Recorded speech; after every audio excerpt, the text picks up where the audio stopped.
30 Odd Minutes is sponsored in part by Digital Dowsing. Who are you powered by? For the next 30 minutes, we will explore the unexplained. From mysteries beyond our galaxy to ghostly phenomena in our own backyard. We will dive into our psychic abilities and explore everything from conspiracies to the just plain weird. Welcome to 30 Odd Minutes. If the truth is out there, we will find it. But only by sheer accident.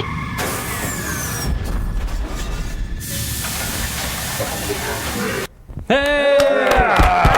Welcome! All right!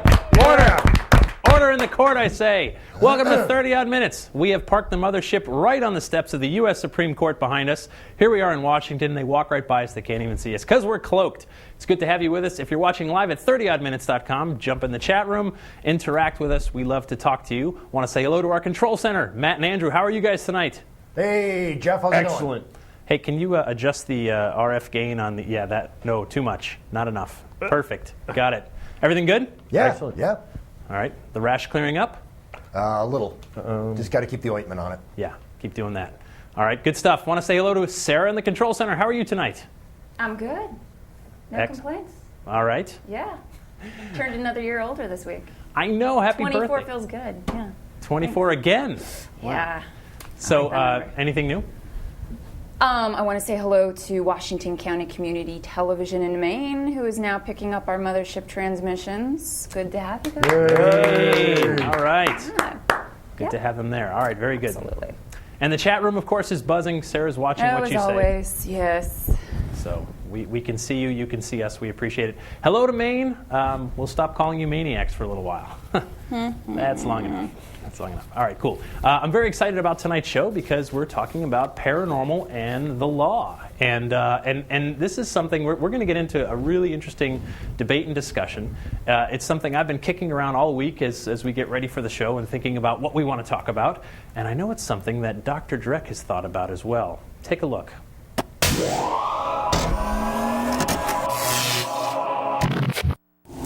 Greetings, oddballs. Dr. Dreck here, and we're talking today about proving the paranormal through legal means. So naturally, I've hooked myself up with the best lawyer in the universe, Perry Mason, who is right here, ready to talk to me. So Perry, give us your argument about proving the paranormal through legal means. Is it not a fact that you had been romantically involved with Carver Clement? That after his death you put barbiturates and Fay Alice in a cup of hot chocolate, then substituted her clothing for your own in Clement's apartment, and then returned to your own suite and took a mild dose of barbiturates yourself? And is it not a fact that your reason for these actions? All right, I did it, and if I had to do it again, I'd do it all over again. I'm guilty. I'm sorry, folks, I'm going to have to leave now. I got to turn myself into the Federation. Thank you, Dr. Dreck. I knew there was something about that guy. It's in the eye. It is in the eye. In fact, I think I saw Dr. Dreck wandering around our mess hall earlier. Note to self, keep him locked in the lab. All right. Okay, recently, a couple in Toms River, New Jersey, sued their landlord because they said their rental was haunted, and the landlord never told them. The case has made many headlines around the world, and it will soon appear on TV's The People's Court. The house in Toms River has sparked a debate that isn't new to folks who study the paranormal. For centuries, ghosts have been put on trial. Tonight, we're going to talk about some of those historical cases, look at the Toms River home, and explore the legal aspects of the paranormal with an actual attorney. Tonight's guest is licensed to practice law in Florida, Washington, D.C., and before the United States Supreme Court. He's also the author of the new book, Never Letting Go. He's a noted public speaker and has been a guest on many radio and television programs worldwide. Representing the defense, please welcome, beaming to us live from Florida, psychic lawyer Mark Anthony. How are you, Mark? Hey. Order. Thanks, Jeff. It's great to be here. I've been looking forward to this show for quite some time because, when you think about it, what can be scarier than a lawyer who sees dead people? On a spaceship. I mean, on a spaceship. On a spaceship. That is scary. What's it like being a psychic attorney? I mean, do you ever have someone come into your office and you look and you go, whoa, this guy actually did it. I don't want the case. Yeah, actually I do. And it's very interesting because I use my ability to help select juries. Right. Because what happens, jury selection, we've got to get a fair and impartial jury, and this gives me a lot of insight. And I describe in Never Letting Go, actually in the first chapter, how I use my ability during jury selection. So for people that are not just interested in coping with loss, but who like a really good story that involves the paranormal and the legal system, Never Letting Go is the book for you. Very good. So during voir dire, I should know, if in case I'm dealing with a lawyer with intuition, I should just be like, your guy did it, your guy did it, your guy, whatever gets me out of jury duty, I'm on board with. So. Well, you shouldn't try to get out of jury duty. You should be honest. And that's the one thing we do ask people is just tell the truth, because everybody has a right to their feelings and to their own predispositions. So what you don't want to do is tell the jury or, the attorneys or the judge what you think that they want to hear. Right. Well, the truth is, I don't want to be in jury duty. All right. Hey, enough of that. Speaking of telling the truth, what happens when people believe their house, their home is haunted, like these folks in Tom's River? Now, whether they believe it or don't believe it, that's kind of inconsequential. This has made big news for the last month, and it's going before People's Court. Amazing. What did you think when you first heard that people renting a home are suing their landlord because their house is haunted? I had a lot of mixed feelings about it. On one hand, the skeptic in me, as a lawyer, feels that this is just a scam because they're trying to get out of a lease. On the other hand, I've lived in a house that was haunted, and being a psychic medium, I do communicate with spirits. So it's kind of interesting because I can see both sides of the picture. But what they're claiming is, this is a young couple. They're in their 30s. Right. Joe Chinchilla and Michelle Callan, and they've got a couple kids, one of which is a teenager. And they claim that things fly around the house and there's all sorts of spectral phenomenon, and they can't get a decent night's sleep, and that there's, basically very scary things happening.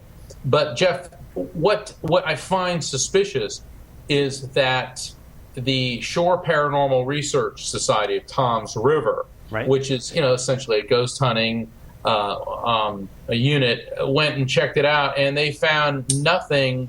It was completely inconclusive. Also, their minister, though, says that it's possessed, the house is inhabited by a demonic entity.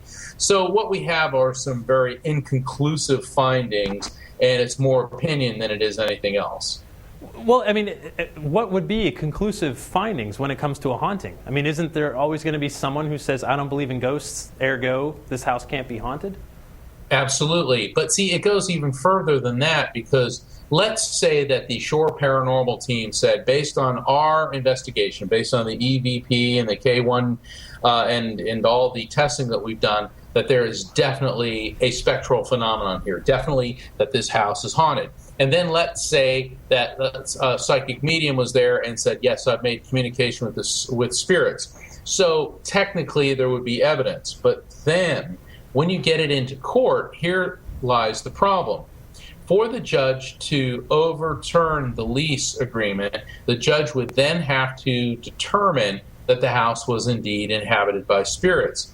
And for a judge to do this would require a judicial proclamation that an afterlife exists and that spirits exist. And this is, by definition, prohibited by the First Amendment, separation of church and state. The First Amendment to the United States Constitution says, Congress shall make no laws respecting the establishment of a religion, nor prohibiting the free exercise thereof. Right. And in cases like this, as in many situations, there has to be, let's say, a test, a judicial test, perhaps a three-part test. If the court finds elements A, B, and C, then the house is haunted. If the house is haunted, then the lease is overturned. I don't think we're ever even going to get to the test phase, simply because that would require a judicial acknowledgement of an afterlife, and therefore this violates the First Amendment. Now, this has been tested in the courts before, and we're going to go back in history in a second. But from my understanding, what about the theory that we've got a stigmatized property?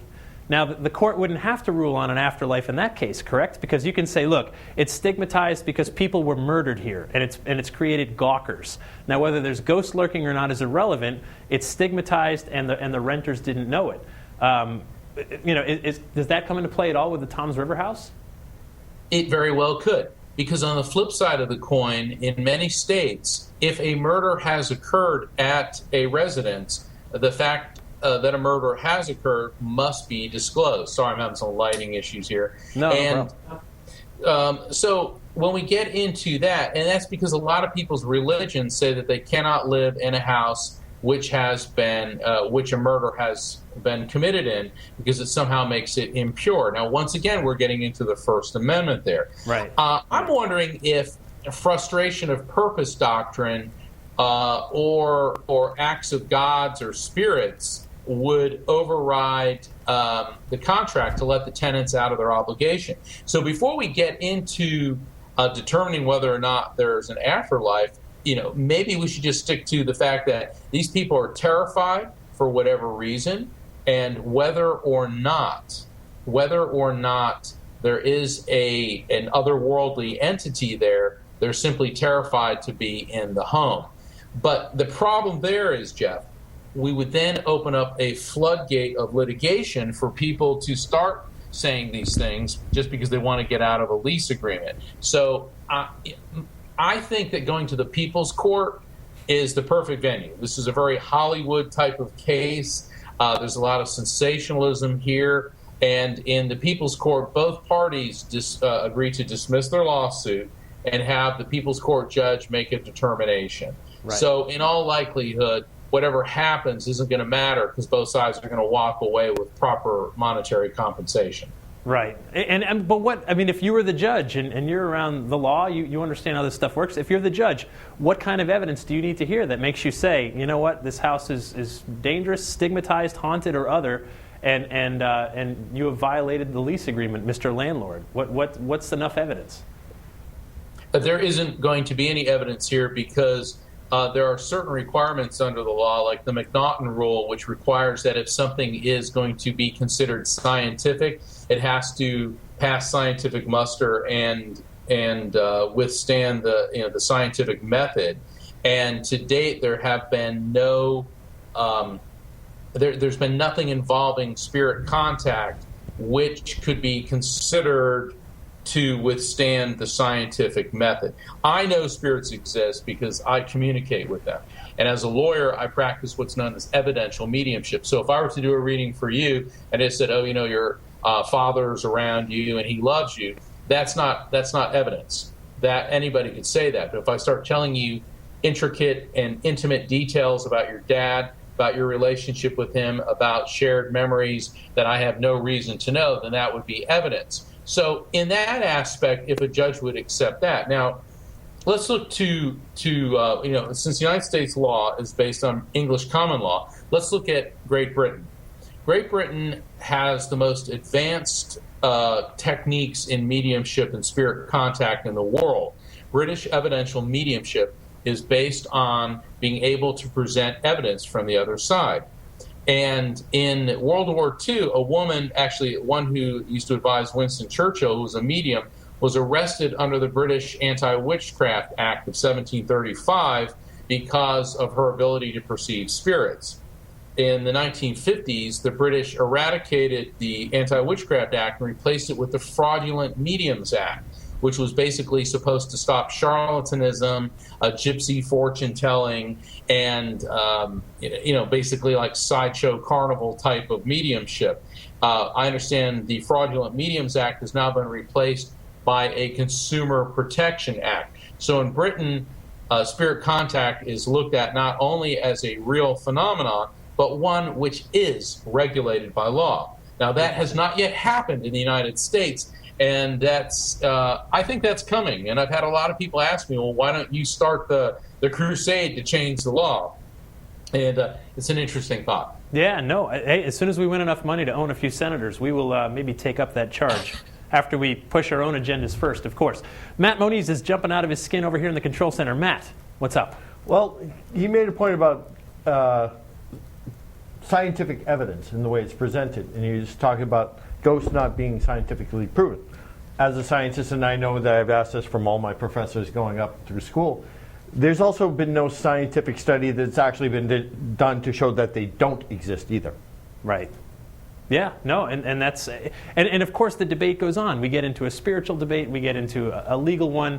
You know, what is reality? And there's I used to work in advertising. Perception is reality, is the as the saying goes, and it's of course it's true. Our perception of reality is our reality, and if our perception is that there's a ghost present, there's a spirit in front of us, that's reality for that individual, and for millions of individuals. By the way, this isn't just a few kooks, tucked away here and there. This is a reality for millions and millions of people from all walks of life, religious background, and so on. Mark Anthony, hold tight. We have to take a quick break for the news, and we'll be right back.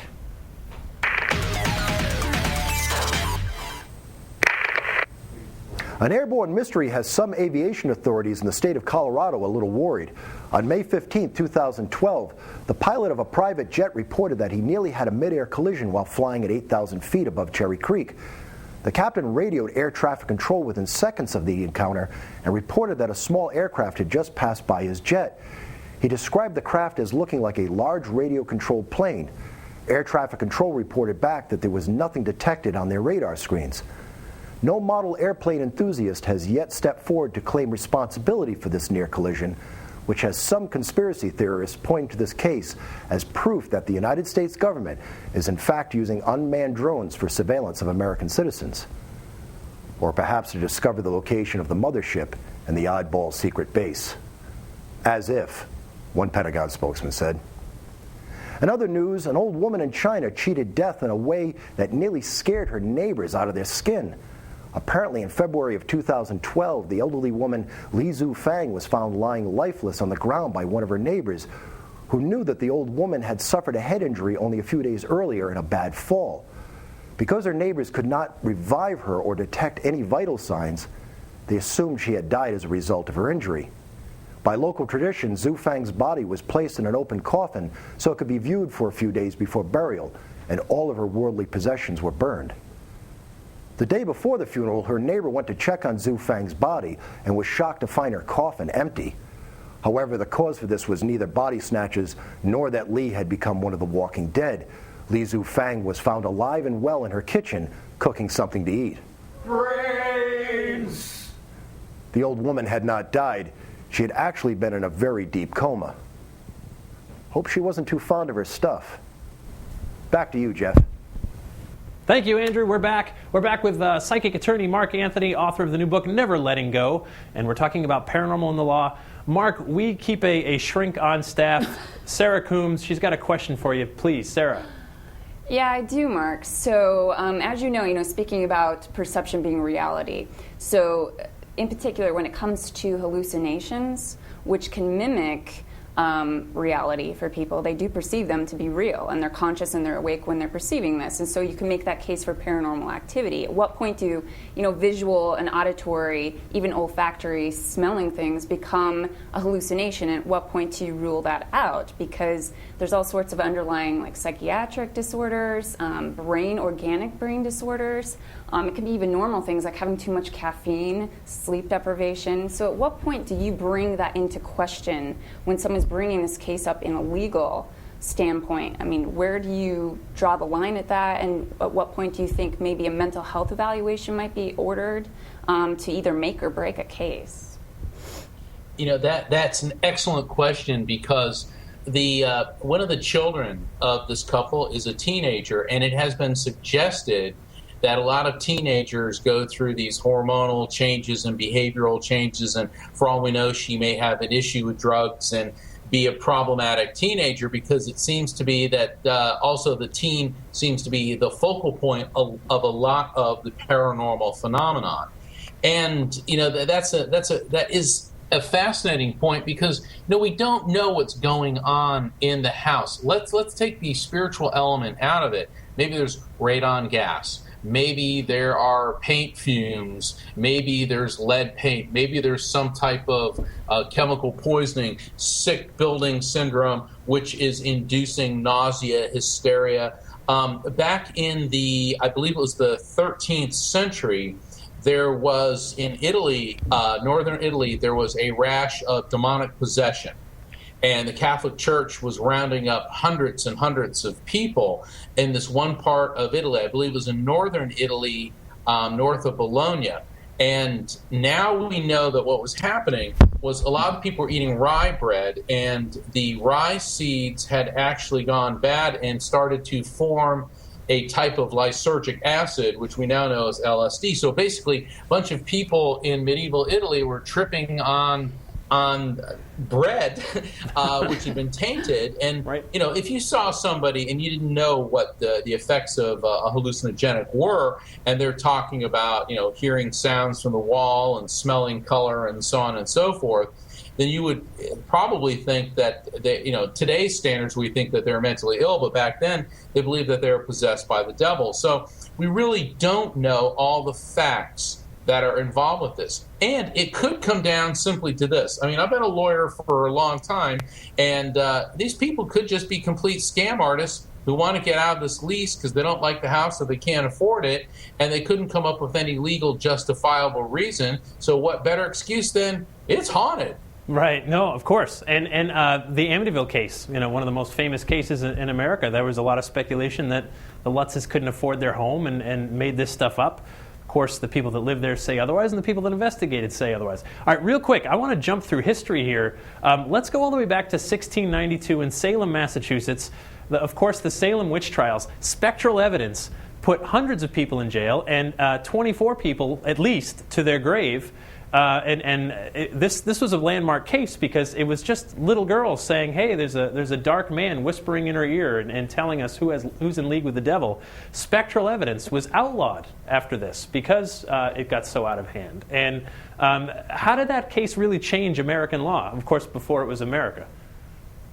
It changed American law quite a bit. First off, let's look at where we were. 1692, we're in the Massachusetts Bay Colony in a small village. London, at the time, was pretty much the center of the universe, and it probably only had a couple 100,000 people in it at the time. So basically, we're talking a backwater in the British Empire. And not just a backwater, but one populated by pilgrims who, in many respects, were religious fanatics. These are the type of people that, see, when we look at the pilgrims and a lot of the people that came to America, the English wanted them out of Great Britain. These people were religious fanatics who were causing a lot of trouble, so they'd ship them off to a colony where they could basically practice their religious beliefs uninhibited by the crown. And these are the type of people that find the devil everywhere. The devil's in the bathroom, the devil's in your sugar bowl, the devil's in your pantry, and so on and so forth. And these people find, folks leaping into the arms of Satan. Plus, we're dealing with a primitive and superstitious, paranoid culture. You get a bunch of little girls who were empowered by being called officers of the court. And when you look at the transcripts of the Salem witch trials, which I have, and all of a sudden you take a adolescent girl going into puberty, all sorts of hormonal changes, psychological changes, and start giving them power, this is going to go to their head.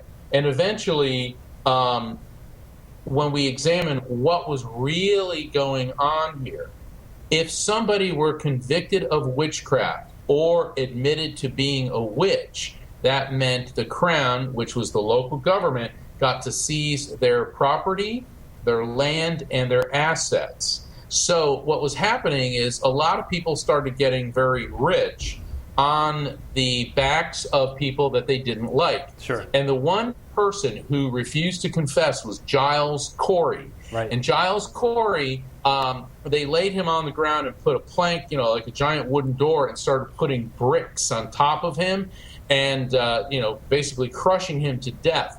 And they wanted him to confess. Now, Corey had a number of sons, and he refused. And actually, he said a curse, "I will get you." And Giles Corey was crushed to death. And because he did not confess, his land did not revert to the crown. And to this day, people say that Giles Corey's spirit walks the graveyard in Salem. Now, I was there on a ghost hunt at night, and I didn't see Giles Corey, and I was looking, and I was very open, and I think it's also very good for tourism. It is that. But, it is that. Salem loves their It is that. guts. So when you look at a lot of these cases, long story short, it was incidents like this which led the Founding Fathers some 75 years later, when they started putting together the Constitution, to remove cruel and unusual punishment, like being crushed, and to make sure that if somebody accuses someone of a crime, that the defendant has the right to confront the accuser. That's the Sixth Amendment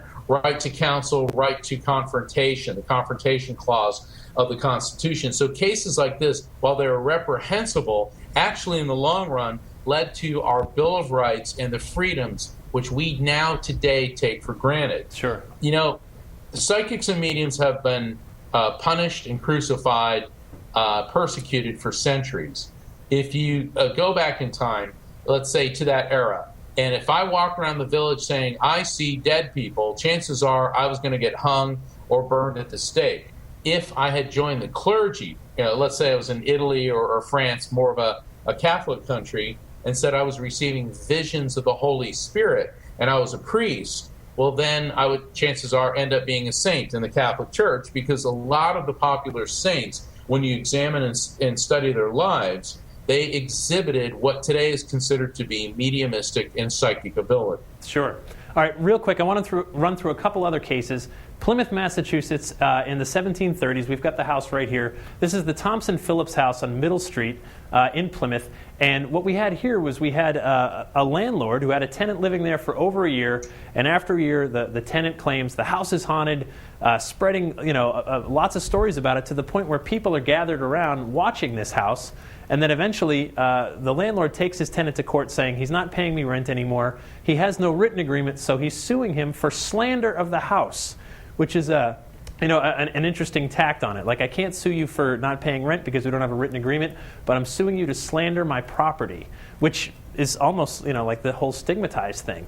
And so it's interesting how this comes up again and again. In Greenbrier, West Virginia, we've got a famous case of Zona Hester Shue, was murdered by her husband, and her spirit came to her mother. There she is, the victim, came to her mother repeatedly and said, I was murdered, to the point where it got her body exhumed a few weeks later, and it was proven through autopsy she was a murder victim. So this stuff comes up, it makes it into court documents. The point is, we believe, and it makes a difference, and it makes a difference in law. And here we are again in Toms River, New Jersey.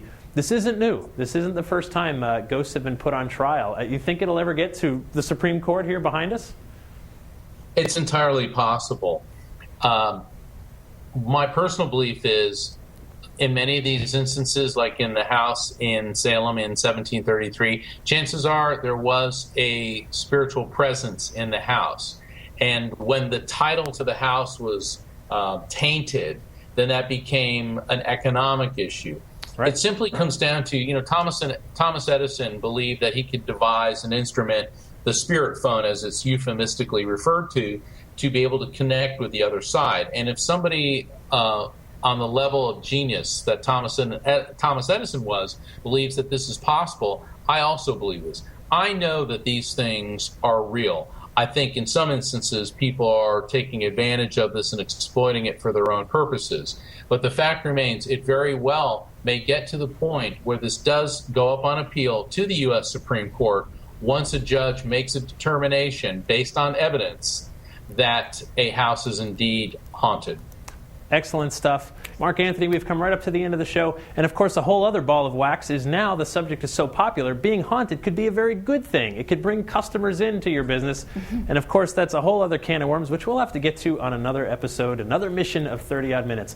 The name of the book is called Never Letting Go by Mark Anthony. We'll have links to his website from ours if you want to learn more about him, get a reading, and learn about the great work he's doing. Thank you so much from all of us to all of you. Until next time, folks, stay odd. Yeah.